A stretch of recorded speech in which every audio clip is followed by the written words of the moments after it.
If it is true that our universe was born in the center of a black hole contained in a parent universe, a hypothesis I have discussed several times on this channel, and furthermore that the characteristics of our universe, such as the fundamental physical constants that appear to be finely tuned to allow the formation of stable matter and even life, may have been inherited and possibly evolved over generations of universe's progeny. We can therefore try to deduce features of our universe's ancestors, and even one day create new universes via man-made black holes and particle accelerators, which include these attributes.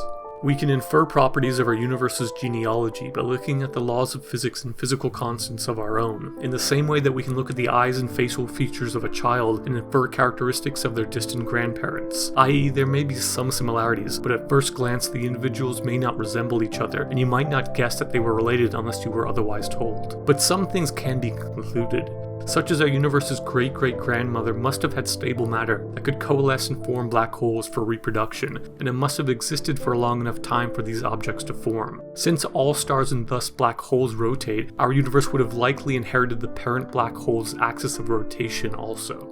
It is therefore reasonable to conclude that our universe's close ancestors were similar to our own, with perhaps slight differences. Of course, just like with biological evolution, in cosmic evolution the further you go back in time the less likely the proto-universes are to resemble the present-day cosmos. The earliest ancestor in our universe's lineage was likely a tiny bubble of space-time formed in a sea of other bubbles, due to the fluctuations of quantum foam in multi-dimensional hyperspace. This bubble likely grew slowly and eventually reproduced via black holes. Ultimately, over multiple generations of universes, with their laws of physics and constants tweaked through cosmic natural selection, resulting in a universe resembling one like our own.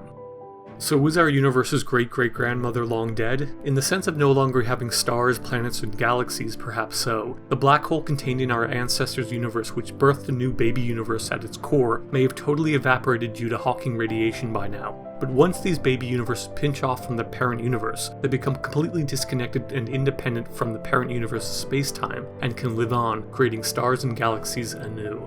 And so, long before our universe was born 13.8 billion years ago, contained in a parent universe there may have been ancient forms of life whose existence was brief and ephemeral like all life is, and yet whose universe gave birth to our own. And just like our distant ancestors whose lives we may know little about, our universe's ancestor story may be lost to history, beyond our ability to research empirically, and yet to whom we owe our very existence.